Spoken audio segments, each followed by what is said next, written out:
Selamat pagi anak-anak. Hari ini saya tidak memberikan tugas, tapi akan membahas soal yang sudah saya berikan minggu lalu, yaitu soal nomor 4 sampai dengan nomor 16 ya.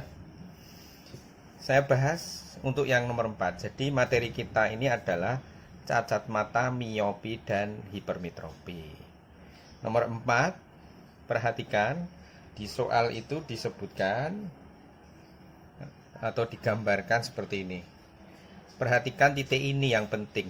Jadi kalau titik bayangan yang terjadi ini jatuh di depan retina, ini retina di sini ya, maka gambar ini adalah cacat mata miopi. Dan otomatis kalau miopi dia harus dibantu dengan lensa cekung. Nah, mengapa hal ini bisa terjadi? Karena lensa mata tidak bisa memipih secara maksimal, sehingga harus dibantu lensa cekung. Gambarnya seperti ini. Jadi mula-mula yang bayangan jatuh di depan retina seperti ini dibantu dengan lensa cekung, sehingga sinar dari bayangan itu akan menyebar dulu, baru setelah itu dibiaskan sehingga pas di retina seperti ini. Nah, kenapa bisa pas? Lah, nanti kita hitung berapa kekuatan lensa ini kok bisa membuat mata yang tadi tidak normal di sini, bayangannya bisa jatuh di retina. Begitu ya. Itu yang nomor 4. Sekarang yang nomor 5. Nah, nomor 5 ini kebalikan dari nomor 4. Kita lihat gambar di soal. Itu bayangannya sekarang jatuh di belakang retina.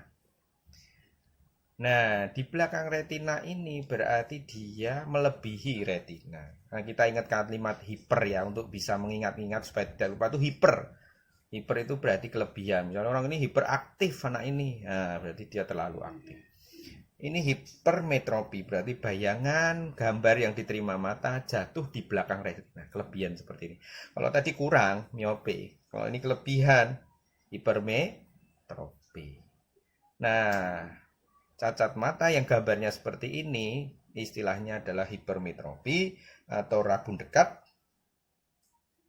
dan dibantu dengan lensa cembung untuk memperbaikinya. Kenapa bisa terjadi seperti ini? Karena lensa mata tidak bisa mencembung secara maksimal, sehingga ketika melihat benda yang dekat, mata ini susah mencembung sehingga bayangannya terlalu panjang keluar seperti ini. Maka untuk memperbaikinya dibantu dengan lensa cembung, gambarnya seperti ini. Ini lensa cembung. Kalau tadi lensa cekung menyebarkan sinar, kalau lensa cembung berbeda, dia justru mengumpulkan sinar sehingga bayangan benda yang harusnya jatuh terlalu pipih ke sana ya tadi, ditekuk dulu masuk seperti ini, baru dibiaskan sehingga pas di sini. Bagaimana cara mengepah bisa pas di sini? Ya nanti kita hitung dengan memakai rumus hipermetropi, sehingga kita akan ketemu berapa kekuatan lensa kacamata yang diperlukan orang ini ya toh, tergantung dari parah atau tidaknya lensanya ini. Begitu. Jadi ini bedanya antara miopi dan hipermetropi. Itu untuk nomor 4 dan nomor 5. Sekarang saya lanjutkan nomor 6. Seorang miopi, rabun jauh tadi, memiliki titik dekat 20 cm dan titik jauh 75 cm. Pertanyaannya, A. Dapatkah dia melihat dengan jelas sebuah benda pada jarak 10, 20, 25, 50, dan 80 cm? B. Untuk dapat melihat benda yang sangat jauh, berapa jarak fokus dan kekuatan lensa yang harus digunakannya? Oke, kita bahas soal nomor 6. Miopi, dikatakan ya, miopi, penderita miopi rabun jauh memiliki titik dekat 20 dan titik jauh 75. Jadi kalau dibuat range atau antara, orang ini, penderita miopi ini hanya bisa melihat antara 20 sampai 75 cm. Jadi paling dekat 20 dan paling jauh 75 cm. Ya. Sehingga untuk menjawab pertanyaan A tadi, dapatkah dia melihat dengan jelas benda pada jarak 10 cm? Tidak bisa, karena dia paling dekat 20 cm. 20 cm bisa tidak? Bisa. Karena memang paling dekat, dia melihat pada jarak 20 cm. Ini masih masuk ke dalam range mata orang ini. Yang 25 cm bisa tidak? Bisa masuk range juga. 50 masuk range penglihatan yang tadi ya, antara 20 sampai 75. Yang tidak bisa adalah yang 80 cm. Jadi jawaban A yang tidak bisa itu adalah yang 10 cm dan 80 cm. Yang 10 cm bagi dia terlalu dekat, untuk penderita ini maksudnya ya. Sedangkan yang 80 cm bagi penderita nomor 6 ini, dia terlalu jauh. Sehingga jawabannya adalah untuk A, yang tidak bisa adalah yang pertama dan yang nomor 5. Jelas ya? Karena range penglihatan dia adalah 20 sampai 75, sehingga dia tidak bisa melihat yang jarak 10 ini dan yang 80. Oke, begitu ya untuk yang A. Yang B, ingat ini adalah penderita rabun jauh atau miopi. Di situ disebutkan jarak terjauhnya adalah 75 yang bisa dilihat orang ini. Berarti rumusnya adalah P sama dengan minus 100 per titik jauh dari penderita ini. Titik jauh cacat matanya berarti ya. Kalau di buku-buku akan biasanya ditulis min 100 per PR. PR itu adalah punctum remotum atau titik jauh mata. Tapi tidak dijelaskan titik jauh mata yang normal atau yang cacat. Jadi kalau makanya di sini saya tulis min 100 per titik jauh yang cacatnya, bukan yang normalnya. Ya, kalau normalnya kan tak terhingga titik jauh orang normal, mata normal. Kalau ini karena dia menderita miopi, dia ada di 75 titik jauh cacatnya. Sehingga kita masukkan min 100 per titik jauh yang cacatnya di mana? 75. Ketemulah minus 4/3 dioptri. Ini satuannya ya. Satuan dari kekuatan lensa adalah dioptri. Dioptri. Sedangkan untuk mencari fokusnya bagaimana? Kita masukkan saja rumus 100 per P. P itu yang kekuatan lensa tadi. P. 100 per P. Dalam sentimeter ya. Jadi kalau di buku ada yang menulis 1 per P boleh, tapi itu nanti hasilnya dalam meter. Tapi saya lebih suka dalam sentimeter, karena biasanya di soal-soal ujian dalam sentimeter. Jadi nanti kalau masih dalam meter diubah dulu ke sentimeter ya. Jadi ini tinggal dimasukkan 100 min 4 per 3 tinggal dikali dibalik, hasilnya adalah min 300 per 4.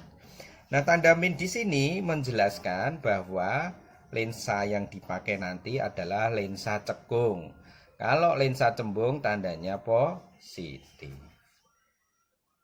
Min 300 per 4 bagi saja nanti menghasilkan minus 75 cm. Ingat ya, minus ini menunjukkan lensa yang dipakai adalah lensa cekung. Itu pembahasan nomor 6. Kita lanjutkan nomor 7 ya. Oke. Nomor 7 ini juga masih miopi.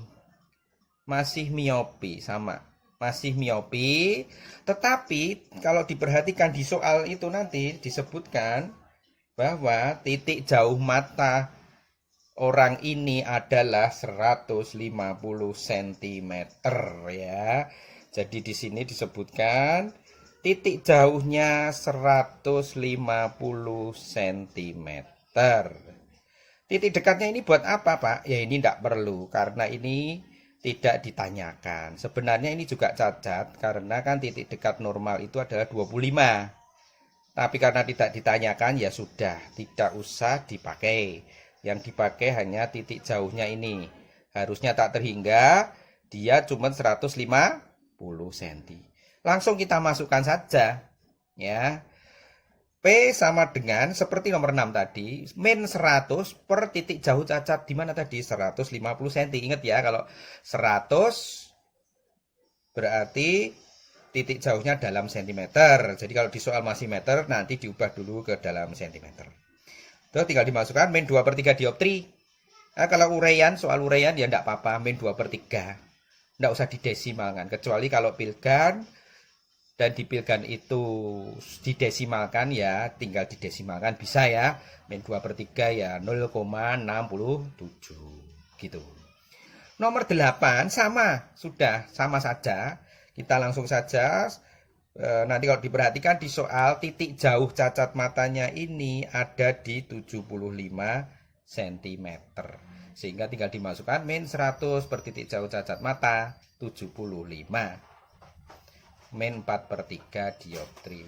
Tidak usah didesimalkan, tidak apa-apa. Didesimalkan ya lebih bagus ya. Begitu juga dengan nomor 9. Gampang ya, ini miopi semua. Rumusnya cuma min 100 per titik jauh cacat mata atau min 100 per PR punktum remotum titik jauh mata. Tetapi yang nomor 9 ini kalau diperhatikan nanti yang diketahui adalah lensanya. Nah, perhatikan ya. Bedanya tinggal dibalik saja ini. Seorang miopi memakai kacamata min 2 dioptri. Ya toh. Berapa jarak titik jauh orang tersebut kalau tidak pakai kacamata? Maksudnya ya, berapa jarak titik jauhnya kalau dia tidak memakai kacamata yang min 2 dioptri ini ya. Min 2 dioptri ini. Ya. Tinggal dimasukkan saja sama ya, enggak usah bingung. P min 100 per titik jauh cacat mata yang ditanyakan itu. Kalau tidak memakai kacamata, berapa nanti titik jauhnya? Nah, kita masukkan P-nya min 2, rumusnya min 100 per titik jauh, tinggal dimasukkan titik jauhnya berarti min 100 dibagi 2. Minnya hilang ya, jadi positif 50 cm. Jadi, artinya apa titik jauh 50 cm ini? Berarti penderita miopi min 2. Kalau kita di sekolah biasa nanya teman ya, kamu min berapa? Min 2, min 3, gitu, min 1,5. Nah, ini artinya ini orang ini menderita miopi dengan lensa kacamata yang diperlukan adalah min 2 dioptri atau yang kita sebut minus 2. Nah, orang yang menderita seperti ini berarti titik jauh matanya cuma 50 cm. Setelah lebih dari 50 cm biasanya dia akan melihat gambar itu sudah mulai kabur atau tidak jelas. Itu sampai nomor 9. Silahkan diperhatikan dan dikoreksi, mungkin ada kekeliruan atau tidak.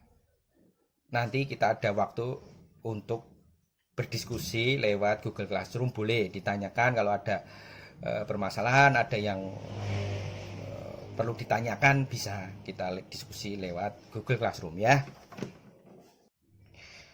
Sudah dikoreksi, betul semua ya. Wah, hebat. Anak kelas 8 luar biasa ya. Pasti betul semua. Oke, kita lanjutkan nomor 10. Ini masih miopi ya, jadi tidak perlu berlama-lama, tidak perlu saya bahas lagi. Sama seperti nomor 9, cuman kekuatan lensanya diketahui min 0,25 atau min seperempat. Jadi tinggal dimasukkan seperti tadi, 100 per titik jauh cacat matanya. Sehingga titik jauh orang ini kalau tidak memakai kacamata adalah min 100 dibagi seperempat, min seperempat. Atau kalau dibalik adalah 400 cm. Jadi kalau orang min seperempat, itu artinya dia masih bisa melihat benda paling jauh itu 400 cm di depannya atau 4 meter. Cukup jauh ini. Maka biasanya kalau orang yang min seperempat, kadang-kadang ada yang tidak memakai kacamata. Ya, tapi lebih baik memakai. Nah, untuk nomor 11, sekarang kita beralih ke hipermetropi atau rabun dekat. Rabun dekat. Kita lihat soalnya dulu.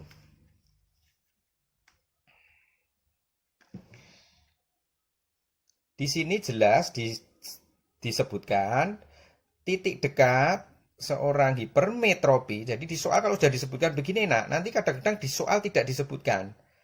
Nah, ini terjadi di nomor 16. Itu ada beberapa siswa yang pekerjaannya sudah saya periksa sepintas, sudah saya periksa beberapa. Itu salah mengerjakan dengan cara miopi. Karena di soal tidak disebutkan hipermetropi atau miopi. Nanti saya ajarkan bagaimana cara mengetahui apakah itu soal itu miopi atau hipermetropi. Nomor 11 dulu ya. Kita lihat di sini jelas disebutkan hipermetropi. Dan titik dekatnya adalah 50 cm ya. Jadi hipermetropi rumusnya adalah P sama dengan, nah ini rumusnya ya, 100 per SN dikurangi 100 per titik dekat cacat mata orang tersebut. Agak beda rumusnya ya, 100 per SN. SN ini apa Pak? Ini adalah S normal atau jarak titik dekat normal mata. Kalau di soal tidak diketahui, SN-nya 25 cm. Di buku-buku ada yang menulis hipermetropi ini adalah kekuatan lensanya P sama dengan 4 min 100 per titik dekat cacat mata atau PP, punktum proksimum. Nah, itu agak riskan. Kenapa? Karena kalau SN-nya ini 25 betul, karena 100 per 25 adalah 4. Tapi kadang-kadang di soal itu jelas-jelas disebutkan dia pengen disebutkan bahwa cacat mata orang ini normalnya dia ingin melihat di 30 cm. Jadi kadang-kadang di soal itu diketahui titik normal mata ini tidak 25 tapi 30 cm. Nah itu yang riskan. Nanti kalau pakai rumus yang 4 min 100 per PP salah. Karena di sini bukan 100 per 4, bukan 100 per 25, tapi 100 per 30. Begitu ya. Nah sebelum saya lanjutkan ini, saya balik dulu ke soal A. Karena ini ada soal A. Ini persis seperti soal nomor 6 tadi ya. Di situ disebutkan, di soal nomor 11 ini, titik dekatnya 50 cm. Tapi titik jauhnya tak terhingga. Nah, titik jauhnya tak terhingga. Sini disebutkan ya. Iya, titik jauhnya tak terhingga. Dapatkah ia melihat dengan jelas benda-benda pada jarak 25, 40, 50, 60, dan yang sangat jauh. Yang B, jika pada soal ini ya, jarak baca normalnya diminta 25 cm, berapakah jarak fokus dan kekuatan lensa yang diperlukan? Gitu.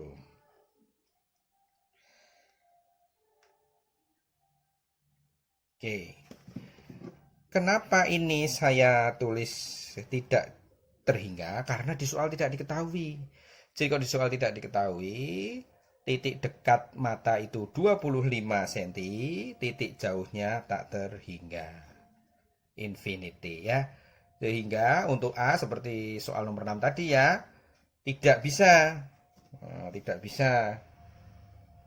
Tidak bisa ya. 25 cm bisa tidak? 25 cm bisa tidak? Untuk dapat ya melihat dengan jelas benda-benda pada jarak 20 cm tidak bisa karena dia range-nya itu adalah paling dekat 50, paling jauh tak terhingga. Jadi 25 cm tidak bisa. 40 yang nomor 2 ini bisa, tidak bisa karena dia paling dekat 50. Nomor 3 ini 50 cm bisa. Masuk range ya, 50 sampai tak terhingga. Nomor 4, 60 cm masih bisa. Tak terhingga bisa juga. Jadi yang tidak bisa hanya 1 dan 2, yaitu pada jarak 25 cm dan 40 cm. Karena ini terlalu dekat. Kembali ke B tadi, maka orang ini memakai lensa kacamata dengan kekuatan lensa berapa? Masukkan rumus tadi ya, P 100 per SN, min 100 per titik dekat cacat matanya. Ingat, kalau tidak diketahui SN-nya 25 cm. Kita masukkan saja 100 per 25 min 100 per titik dekat cacat mata. Nah, ini 4. Ini di buku biasa kadang ada langsung begini ya. Ini hati-hati. Lebih baik ditulis dulu 100 per SN, jangan langsung 4. Kalau ini 25 memang 4 ya. Min 100 per titik dekat mata yang cacat tadi 50 cm. Jadi di 4 minus 2 sama dengan 2 dioptri gitu ya. P-nya bagaimana kayak tadi 100 per F. Jadi F-nya adalah 100 per 2 yaitu 50 cm. Ini adalah fokus dari lensa cembungnya. Oh ya, ini plus ini ya, karena hasilnya plus maka ini menunjukkan lensanya nanti cembung. Nomor 12. Ini karena sama, saya langsung saja nanti soalnya silahkan dicek lagi sendiri. 100 per SN, 100 per titik dekat cacat mata. Masukkan saja, kebetulan ini juga SN-nya diminta 25 atau tidak diketahui, berarti 25. Masukkan 4 min 4 per 3. Atau 2 per 3 dioptri. Didesimalkan boleh. 2,67. Begitu ya. Sama saja ini hipermetropi. Jadi nomor 6 sampai 10 tadi miopi, nanti ini yang nomor 11 sampai 16 adalah hipermetropi. Sekarang nomor 13. Nah, ini perhatikan, hati-hati nomor 13. Saya tunjukkan. Dia SN-nya minta 30 nih, saya kasih pentung 3, artinya hati-hati. Lihat bahwa SN itu tidak selalu 25. Karena di soal itu kadang-kadang dimintanya 30 cm. Seperti soal nomor 13, perhatikan. Ya.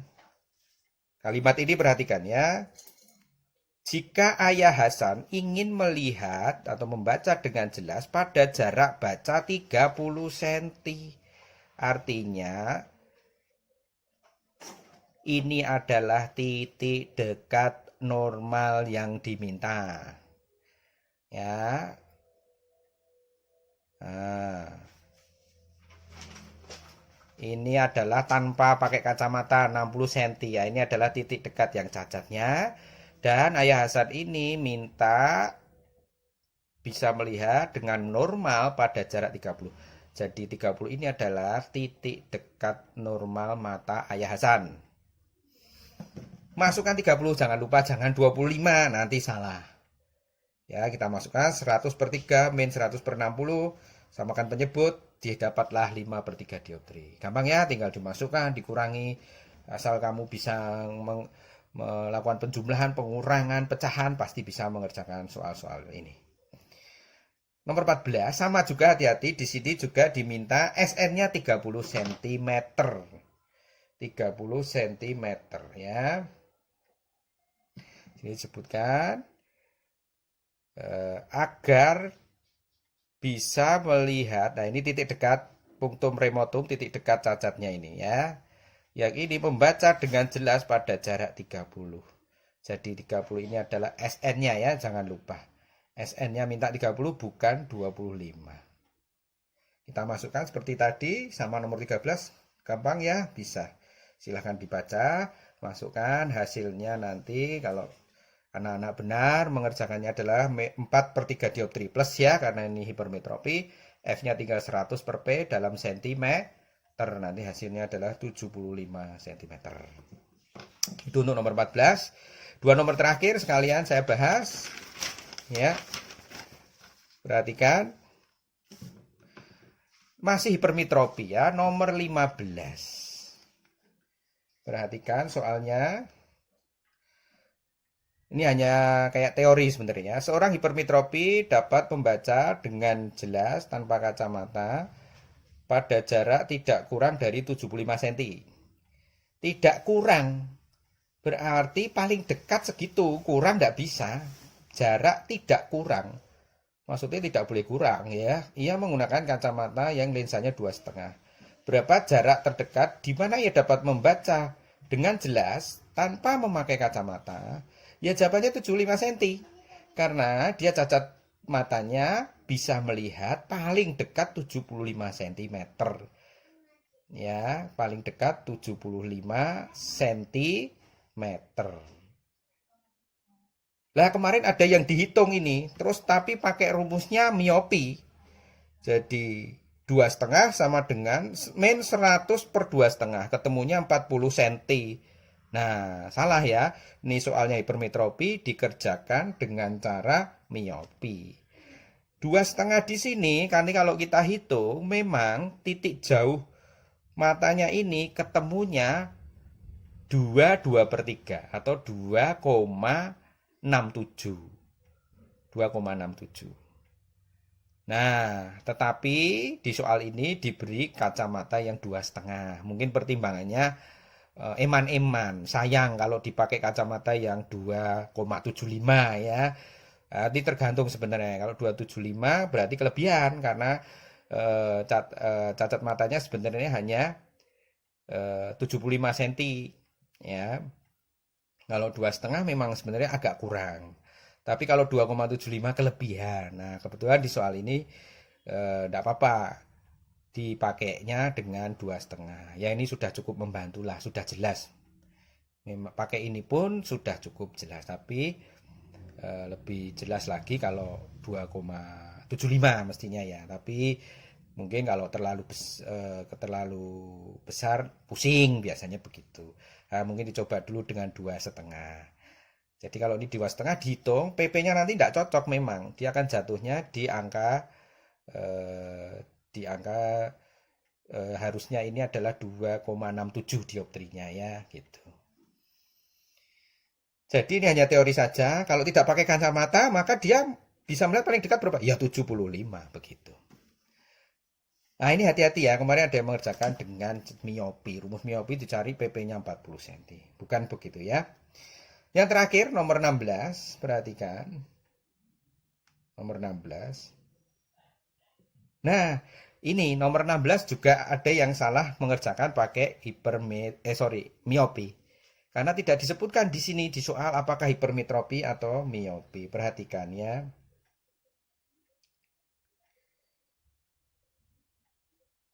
Untuk dapat membaca dengan jelas pada jarak normal, seorang kakek menggunakan kacamata kekuatan 3 dioptri. Jika kakek itu melepas kacamatanya, berapakah jarak? Nah, kalimat kuncinya ada di sini. Paling dekat. Kalau kita ada tulisan ini, paling dekat, berarti ini rabun dekat. Lah, rabun dekat itu adalah hipermetropi. Kalau rabun jauh, ini tulisannya paling jauh. Nah, kuncinya di situ kalau melihat soal. Paling dekat berarti ini hipermetropi. Paling jauh berarti miopi. Atau bisa dilihat kekuatan lensanya. Plus 3 dioptri, tidak ada minus. Berarti ini hipermetropi. Kalau miopi, kekuatan lensanya ini nanti tulisannya minus. Jelas ya, ini beberapa masih ada yang mengerjakan dengan rumus miopi. Karena di sini tidak disebutkan, mungkin agak bingung, terus masuknya ke miopi ya. Ini hipermetropi karena ada kalimat ini kuncinya, paling dekat. Dan P-nya plus, bukan minus. Jelas ya anak-anak? Sehingga kita masukkan saja seperti tadi, masuk 100 per SN, SN-nya tidak diketahui, pakai 25 cm, dihitung, pindah ruas saja seperti biasa, ya, terus ketemulah PP-nya 100. Jadi kalau tanpa pakai kacamata, orang ini atau kakek ini hanya bisa melihat paling dekat tuh 100 cm, itu paling dekat ya. Jadi misalnya dia melihat pada jarak 80 atau 90 cm itu tulisan itu sudah mulai kabur. Jadi harus 100 cm, jadi satu panjang tangan begitu ya. Jadi cukup merepotkan, cukup merepotkan. Nah demikian anak-anak pembahasan soal yang saya berikan minggu lalu, semoga bermanfaat. Silakan dipelajari. Kalau masih ada yang mau ditanyakan atau kita diskusikan, boleh ya kita diskusikan di GC. Selamat pagi, Tuhan Yesus memberkati.